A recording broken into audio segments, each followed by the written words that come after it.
Alright, what is up, boys and girls, ladies and gentlemen? Or as my big buddy Taraska likes to say. Alright, people, welcome back. I always like the way he introduces the videos. It's always the same. It's always great. So, what do we got today? We've got 4-player Commander, and it's not two-headed giant. It's just 4-player free-for-all. I'm playing another buddy today, actually. This is Life and Llamas, also known as MTG Radio on Twitch TV. He's a pretty awesome guy. He actually helped me draft, or not draft, we were playing Shadowmoor Sealed, and he helped me with my decks while we had those free ticket events, so thanks to him for that. I actually opened a Fulminator Mage, which was pretty awesome. So what do we got? 4 players. I'm Heliod, God of the Sun, because I've been on Heliod binge the last, month or so. There's the Heliod. If you don't know what he does, it's 5/6. He's a good guy. And we've got Karador Ghost Chieftan, and he lets you cast creatures out of your graveyard for free, and he becomes cheaper the more creatures are in your graveyard, so he's very scary because, as you kill his creatures, he becomes cheaper to cast, and if you don't deal with Karador, he just gets lots of value by getting, value creatures and powerful effects like Sakura Tri-Builder or, drawing a blank, you'll see. He does good things. Just drawing a blank. And we got Child of Alara, who's a white, blue, black, red, green, the big baby, the big baby sprouting out of the earth. And when he dies, destroy all non-land permanents that can't be regenerated. I think a while back this was actually bugged. I think 2 years ago I remember somebody was playing Child of Alara and they did not send Child to the graveyard. So it doesn't count as dying or going to the graveyard, so you would still have the trigger. I think since then they've fixed it, so now you actually need Child to go to the graveyard. So this general tends to play control, they can play whatever they want, and then if things get out of hand, play the Child of Alara and have sacrifice effect like one of the sack lands, and blow everything up. I'm not a fan of this card just because Oblivion Stone is one of my least favorite cards. I'm actually thinking about doing a video of just my least favorite cards for Commander, and Child of Alara is probably on that list, but he's a good effect, and he's a 6/6 trampling body, so there's nothing to be frowned at. And then we've got Sliver Queen. Put a 1/1 colorless Sliver. You've seen Sliver Queen before, and this is actually the Community Cup promo that they gave to everyone who logged on to MGO during the Community Cup, which Tom, MTG Radio guy, was on, so he's gonna have to deal with the Sliver Queen he gave to that guy. Not gave, you know what I mean. So this is our opening hand, and it's a lot of expensive spells and no real actions. 2 lands, so I didn't want to keep that. We got a free mulligan here. I actually like Karador, so I think I'm going to make a Karador deck at some point. He's one of the ones I wanted to build for a long time just because he's so good. This hand's expensive, but it has a sword and has 4 lands and not 2. So we're going to keep it. I apologize for the replay. Just haven't had live games recording, so this is one that after I played, I think it was definitely worth watching. So if you guys are not in a hurry to get anywhere, you should stick around and watch the game. So we're just going to F8 our lands, tap them, F8. That way it automatically passes priority. I'm not going to feign Swords to Plowshares. No, I don't like tapping 2 lands. I feel like that saves me less time rather than just F6ing every turn. Because I can F6 pretty fast. Alright. So we got Fauna Shaman. If you don't know what Fauna Shaman does, discard a creature, search your library for a creature, and reveal it. Put into your hand, shuffle library. So with Fauna Shaman and Karador, it's a pretty sweet combo because you basically can tutor up whatever creature you want. So you can tutor up cheap cards like Sakura Tri-Builder and dump an expensive card in that you can get later with Karador, and you can just go off with it, and that's going to be a problem. So we're going to have to find a way to deal with that. So we're just going to throw our sword down. I mean, I don't like to throw swords down most of the time, but this Heliod deck really wants to use mana, so I'd rather just throw it out there now and have to worry about it later. And it's not a huge threat right now, so I don't think anyone's just going to go and shatter it. Plus, this Phyrexian Arena is actually a bigger threat than the sword. We're going to throw it on Heliod. No one's got counter spells up, and there it is. So, if you didn't notice, the Sliver Queen deck, he actually mulliganed to 0. I can't ever imagine him mulliganing to 0 is better than mulliganing to 1. What situation that would be true. But yeah, he just mulliganed to 0. Maybe he just wanted to give up, but he kept playing and he actually drew 2 land in a row. And there he goes. So Now here's Garrick. This is the Child of Alara player. Untapping lands. Stronic Resonator. So what happens here? So we get an Eldamri's Call. Search your library for a creature card revealed from your hand, which is awesome. It's an instant card. It's a very good card. So he tutors up with Ashen Rider. And he discards Ashen Rider. So he gets Sakura Tri-Builder. So since he tutored that up so quickly, I'm pretty much know that he has a reanimate spell, like reanimate or necromancy. And I'm ready for that to happen. Which he has animate dead. It's pretty obvious. And then he gets back his Ashen Rider. And he kills Heliod. And I think Heliod is not the most threatening permanent on the board. I think I'd either take out this Phyrexian Arena. Or if you want to be a real deck, one of the lands. That was a really suspect thing. I just, we'll actually make this field of play a little bit bigger. Yeah, I just didn't think that was very good. So, that was my opinion. Maybe he's got more information because he can see his hand. Alright. I don't know. I mean, Tom was streaming at this time, so people tend to have his... I like to pause the stream and just not pay attention to it, because I don't like to know what's in my opponent's hands. It's not really fun. Plus, when you only know one opponent's hand, it's not really that great. But people also like to be nice to him because he's the streamer, so they tend to kind of not go all out on him for the most part, because they don't want him to quit or die early. So I kill this Fauna Shaman just to get rid of it for good. So maybe he just wanted to not touch Tom, to like let Tom's deck do his thing, and people also tend to gun for me because they know my videos. So I mean that's fine. So I just salty strip mine just for the hell of it. Probably not the best thing to do when he's got a Sakura Tri-Builder, but it actually wasn't the best thing to do. It was pretty stupid, but yeah, so strip mine. And then he gets Maelstrom Nexus. So at this point, targeting me, the mono white deck, not the best idea.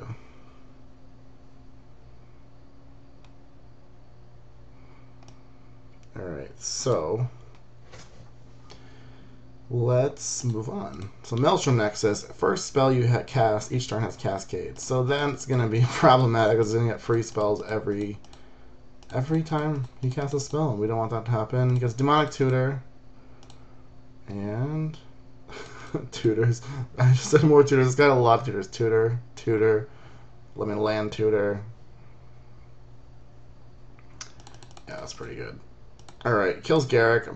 At least he didn't attack me and leave Garrick out. That would have been pretty suspect. And the reason I killed the Fauna Shaman versus the Ashen Rider just because Fauna Shaman's going to do dumping more things in the graveyard. He's going to have to stop it. So yeah, Return to Dust now, and we're going to just Return to Dust the Nexus and the Arena because those are pretty much the only two enchantments that matter right now. I mean, if I kill this Animate dead, he's just going to, you know, sack his Ashen Rider. Well, it's going to be sacrificed, and then he's going to kill something else, which is probably not what I want to have happen. So Traveler comes out, so now he's a threat to just blow everything up at any point in time. So we don't want to put too many permanents onto the battlefield that are not lands. The Fleshbag Marauder, so another value creature is coming out. Everyone's going to sacrifice, which is not me. He gets the Ashen Rider, which is smart, and then he exiles Child. So a lot of really powerful plays are happening this game in a short period of time. Besides the guy mulliganing to 0. So it's kind of a three-way game. This guy just quietly slumbering along. He should have just cast a Slumbering Dragon, to be honest. Would have been very fitting, but we'll see what he does later.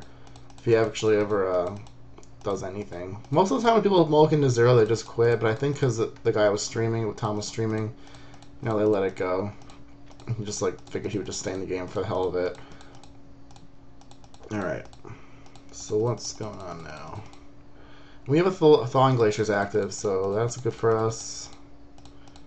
So something else is going to happen now. The Bane of Progress. This guy is just going off. His deck seems very, very good. I actually like it a lot, but it's one of those decks you kind of have to find a way to deal with it really soon before things go sour. Oh, and then Tom, he uses Bajuka Bog on me. Granted, I had Strip Mine in the graveyard, but using a Bajuka Bog not against Karador is really suspect, so I kind of laughed at that in the game, kind of criticized Tom for doing that, because I didn't think that was the right play. So Bane of Progress punished him even further. All of his artifacts and enchantments have just died, and so have mine, but whatever. So we got a Suntide now, so we can get a sword back, which is pretty sweet. Jace is not party Jace. And he draws himself a card.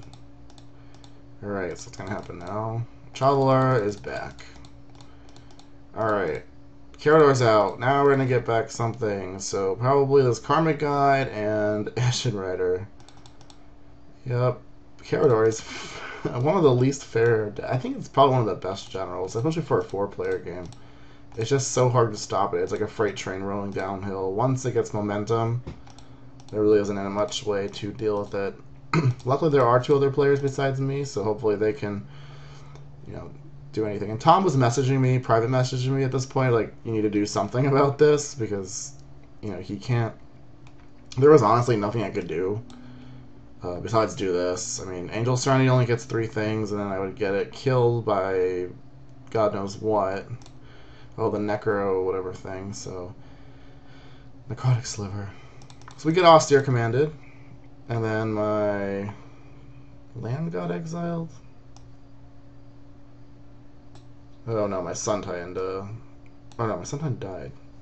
What got exiled? It doesn't matter. I think it was my sword. Yeah, the sword. The sword got exiled. So we just have a bunch of lands right now, and then this guy's just tapping his mana out. He doesn't have counter spells. Let me just press play. Clicking is pretty annoying. Diabolic Revelation for 3, and who knows what he's getting. Oh, another comment about this deck here, the Chavalar deck. He plays this deck with a thing he called the Upkeep deck, where he plays lots of creatures, enchantments, artifacts that have a benefit on the upkeep. So his deck is based around taking advantage of the upkeep. So he has like extra turn cards. He has Paradox Haze, which gives you 2 upkeeps, so he gets like double the effect from Mind Unbound. He gets the Phyrexian Arena. He has some of the like Consecrated Sphinx. No, not Consecrated Sphinx. Some of the Bringers, because the Bringers have an effect every upkeep, like Bringer of the Blue Dawn, Red Dawn, White Dawn. So we're just trying to slow down this train over here and get back the really good creatures out of his graveyard, because we don't want him to have that. But I'm just not feeling comfortable, because I kind of just had a feeling he was just going to nuke this very shortly. He's sad that his thing got exiled. Alright, Karador's back. Bone Shredder, there it is. That's what I was thinking of when I was talking about value creatures. The Bone Shredder. This thing is flying, which is kind of interesting. Alright, we got a Cathar's Crusade. And Spear of Heliod, and we get to get a land. So we've got a bunch of lands, which is pretty nice, because once we get to drop Heliod with Cathar's Crusade, we can actually make guys that are not just 2/1s. Alright, so Chronozoa, so Vanishing 3, so every upkeep you remove a counter, so that's going to be good with his upkeep theme. Mana Reflection just for mana, basically. Well, let's actually stop the video. Did we get milled or something? What happened here? Oh, the Mesmeric Orb's out. Oh yeah, the coach got milled because we wanted to stop this guy. Me and Tom were kind of talking back and forth. He was like, what can you do? Because we gotta stop. You can't just let him fill his graveyard. Blood Tyrant. Bring up your upkeep. Yep. Upkeep. Upkeep. So his deck's actually pretty exciting. I might try to make it one day. Gaining life. I mean, maybe the gaining life's relevant. I don't know. I feel like once you've taken over the control of the game, you don't really need to gain more life, but it's fine. Debtor's Knell, that's a great card with the upkeep. So let's continue. See what Karador's got for us next. It's Ashen Rider. He blinks Ashen Rider, and then what is he gonna exile? He exiled the Cathar's Crusade, which I thought was strange, versus like anything over here, because this nukes everything if it lives, and he sacrificed that. I don't know, I just thought that maybe there was something he was watching on Tom's stream that was like, why would he do that? I'm not really sure. So I said something. I don't know. I just didn't really make sense to me of all the permanents to get that one. I guess it's a powerful, but like this isn't really a combo deck, so we'll see. He definitely had it out for me. I was trying to kill his stuff, and me and Tom were colluding a little bit, but I think we had to, otherwise there was no hope. Then he has an Ashen Rider and a Progenitor Mimic, which lets him get every upkeep a copy of whatever creature he just copied, so that is going to be pretty awesome, because now he can just exile things every turn. And there's another one. Wow, that's crazy. So I can't do anything except make guys and fetch with Thawing Glaciers, so that's kind of happening. This guy's just tapping his lands and passing priority. So it's basically a three-way battle. This guy's just, just hanging out. But if we look at his deck, we can kind of see what's going on here. We've got Jace, Acquire, Chroma's Vengeance, Doubling Season. So Doubling Season in a control deck means that it's got to be a Planeswalker deck, right? The problem is during the game I wasn't really paying attention to his graveyard. There was just too much going on for me to really be paying attention to everyone's graveyard. Savor the moment. Oh, he savored the momented. Take an extra turn after this one, skip the untap step, which is pretty good if you have things like have upkeep effects, like this Ashen Rider being copied, or vanishing counters going off. And so Wrath's Doubling Season and a Planeswalker. So this guy is actually quietly coming back into the game because no one is affecting him besides his mulligan to 0 by himself. So this is kind of scary what I'm seeing over there. Doubling Season is actually pretty sweet. So we Restoration Angels again, and there it is. Oh, because this lets you do it every turn, so you can flash it out? Wow. Each of your turns, so no, you can't do that, I see. Alright, so Mirari's Wake. So this guy, now he has 10 mana, so his deck is no joke anymore. So that is quietly a scary card. And I have no way of dealing with it. Alright, so getting more Chronozoas. Board is starting to get a little bit complicated. I have nothing going on. I got a little flooded, it seems like, and a lot of my... everything got just killed. Alright. Everything that mattered. Honden of Cleansing Fire. So gains life for every Honden he has. Every upkeep. And now he just passed... I don't like to do that late in the game. You should represent something. If you F8 away your priority just by tapping all your mana, I don't like that at all. You should always represent a threat. I guess there's cause not to for the most part, but I think the bluff is worth it. And then and I did my Angel's Serenity. And I said minus foil my Sun Titan that he killed earlier. I was just trolling him. Yep, there is Karador going off, and he gets everything. Nice. He's not afraid of Chronozoa, though. And then Elesh Norn comes out.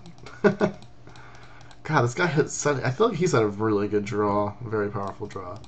And I think in a 1v1 situation, you pretty much would have taken any of us out. And we're just getting more things. And I think I forgot to make tokens, because I was dumb. Oh, no, because Elesh Norn would just wrath them anyway. They would just die to Elesh Norn. Because they'd just be 3/2s, and she just kills them. They'd be a 0 or 1/0s. Alright. I think I made fun of Tom again for the Bajuka Bog play, because I thought that was funny. Part of EDH 4-player is you kind of try to make everyone else besides you seem like a threat, so you're like trying to talk up like, oh my god, this guy's so powerful, you have to kill him. It's a little bit harder online, and because you can't even tell when people are colluding with the private messages and stuff. So that's kind of a little bit different than what you see on paper. And then what do we see get cast by the mulligan to 0? We see Decree of Annihilation. Exile all artifacts, creatures, and lands from the battlefield, all cards from all graveyards, and all cards from all hands. And I think he said in chat, I'm sorry about this, but if I can't do anything, no one can. Oh my god. And, I've had my fair share of blowing up lands. And I've cycled this card, I think, once with the War deck. I've never cast it because, I don't know, there was never, a moment or a need for me to cast it. And I've definitely cast Armageddon a couple times, but Decree of Annihilation after you did nothing the entire game, it's one of the biggest, middle fingers you could give to a table. is like, I'm all getting to 0. I did nothing the entire game. We're at turn 14, but I'm just gonna remove everything. But I do have 2 enchantments, so I'm also a little annoyed. I'm like glad I thinned all my lands out of my deck because I'm gonna be pretty land light now that 4, 8, 9, 10, 11, 12, 13 lands are gone, so I probably have like 25 left. We're just gonna make it harder to recover. So, so yeah, we got the Creative Annihilation. So I'm gonna flow my mana. I put a land with Windswept Heap back into my deck. That way, if I have like a Crucible that I draw, I can start crucibling like again, and being able to have lands every turn. So I put a land back into my deck because that's pretty much the best I could do.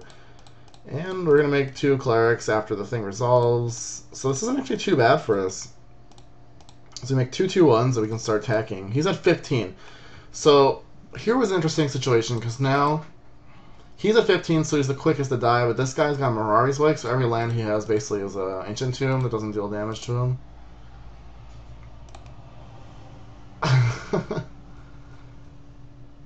Time to gain 2 a turn. He was pretty funny.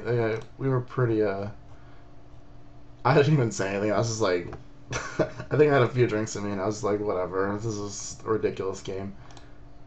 But I was playing this game. Really, yeah, Torres was not too happy. And I was just like, well, whatever. I mean, it was annoying, for sure, and I drew a land. Where did my hand go? I just don't have a hand, right? Yeah, we don't have hands anymore. I drew a land off the top, which was nice. Alright, so I was thinking about going for him, but then I was like, oh, he's drawing lands, so I'm like, this is annoying. So I should have just went after one guy just to kill him as fast as possible. Plan was to play Walkers in the Creed, but yeah, I didn't get to that, so by the time I could, it was too late. Alright, so he was a Planeswalker deck, and that's why he has all those Wraths, because it doesn't matter when you're playing Planeswalkers. If you have Wraths, it just kills everything except your Planeswalkers. Alright, so I'm trying to kill this guy, and then this guy draws a second land. I'm just like, come on, Karador. Just hold off, let me kill this guy. But I should have literally just attacked the Karador deck over and over. That was a mistake. I draw an Aura of Silence, which is going to be good at killing Mirari's Wake at some point.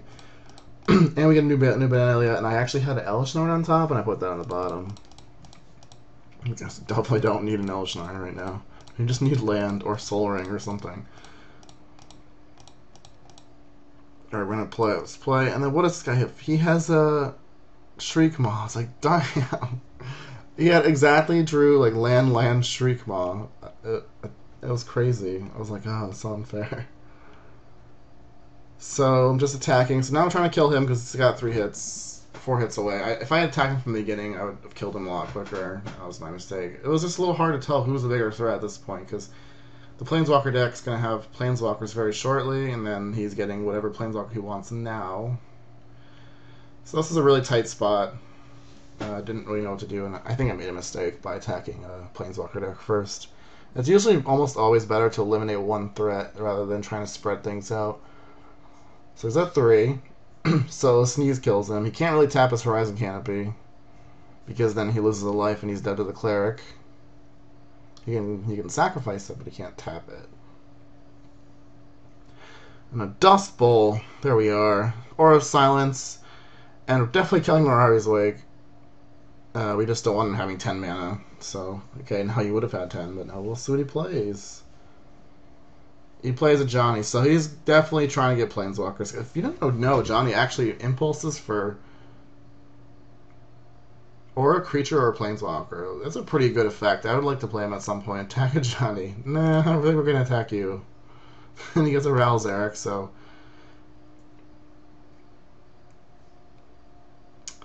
I feel like he should have let me kill him after this silly game. Otherwise, I would have attacked a Johnny, but he died. But that was his way of going out with a bang, is forcing me to attack him, which I guess is probably correct, but the game had dragged on for so long, I was just like, no. I had to go pee. Let's get to Chandra. And he's just making a Primordial Hydra, so I guess we can slow down the game a little bit more. Glad I carried this 1.5-headed giant, because it was kind of like me and sort of like the 1.5 of us kind of like teaming up against the other side. the Karador deck. He basically was the biggest threat the whole game, so he kind of got put most of the attention on him. Also, he did commit a lot of things to the board, so those got taken away, and then, I mean, everything got taken away, our hands, all that stuff. Alright, I just thought that, well, some of those counts are pretty funny. Alright. So now we have to find a way to not die. We have a bunch of cards now, but we can't cast any of them. He's got Rings of Brighthearth, which is going to be very good with his Planeswalkers. He can basically double the effect for 2 mana. Chandra killed my guy. Yeah, this was a mess of a game, but it was, you know, definitely a game, to say the least. Primary Heart is going after all the creatures, or Planeswalkers, rather. He's going to get super huge. Got another Honden, which you can do 2 damage a turn with now. Alright. Let's see. I was thinking how I said I glad to thin my deck out of lands. I was being a little sassy this game. It was one of those games that would never end. Ral Zarek comes out, taps things. There's a lot of passing priority and nothing going on. The upkeep, see all the upkeep effects? There's a lot of upkeep effects, so this is a pretty sweet deck. So Tom could have killed me at any point. So he tries to kill Kago, and I just knew he had Cyclonic Rift. This is another list of cards I don't like, Cyclonic Rift. It's, like I said, I was saying that if you ever guess they have Cyclonic Rift, they always have it. I don't know what it is, but I feel like I've had that card cast against me so many times. So it saves him from losing game, which is the way he definitely should use it. I don't know what it is about Cyclonic Rift. I've never been a fan of it. Something about it just doesn't rub me the right way. I'd almost rather see an Armageddon than a Cyclonic Rift, which is the weirdest thing. At least it wasn't a complete board wipe, it was just a bounce your creature that was really big, so you don't die. So we're just going to put a 2-1 on there so we can start threatening his Planeswalkers, and we drew a nice creature, but we also drew an Elspeth. So I didn't want to throw out Elspeth there yet because he definitely has a Ral Zarek Lightning Bolt available. Maybe I could have just killed Ral Zarek, maybe that would have been better. But we also have a backup Elspeth, so we have more lands now, so we're starting to get back into this game with actual mana and actual things we can do. So he has a Kiora. He fogs away this Primordial Hydra. And he doubles it, so he fogged away the Honden, so the Honden now doesn't do any damage.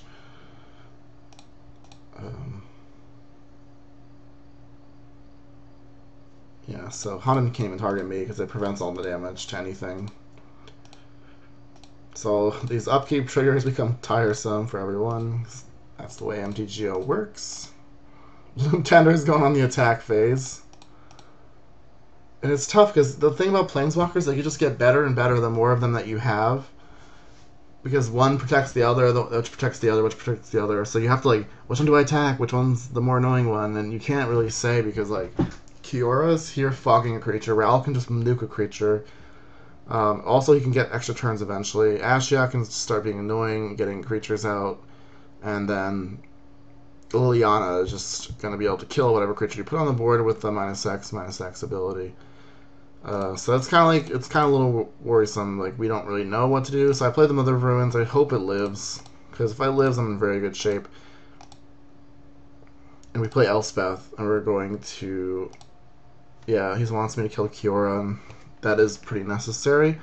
So I'm trying to think what I should do. Make a token, or just try to jump a guy and kill something. So we're going to see what I do. Make a token, because it gives me an extra attacker, which can, which is going to be needed when one of them gets killed by a lightning bolt or something. And we're going to focus down on Kiora. That way his Primordial can start, killing people that are not named me. Please, Abby. So I respected his wishes, killed the Kiora. Also, I'm super dead to this Primordial as well. So that's something to think about. So he killed Core Cartographer. See what I mean? And Ralzer did what? Oh, he got killed by Heliod. Okay. So I took out 2 planeswalkers, and now this Ashok's got a bunch of things underneath it. They're all pretty big creatures from Tom's deck, which is interesting. Alright. Let's plus play. Vraska. Murders Elspeth. I am surprised he didn't kill Mother of Runes. I think Mother of Runes is definitely the best card on my side of the table at that point. I guess he doesn't want me jumping and killing his planeswalkers. But yeah, see, he was drawing so well because we pretty much knew he didn't have anything in hand, but he just kept drawing planeswalker after planeswalker. It was crazy. And I think we made comments, both of us, about how well he was drawing. And if I draw a land next turn, I get Cage Sun out, which is going to be pretty sweet because it'll let me get Avacyn out. So now he's got back his... Wait, what did he get?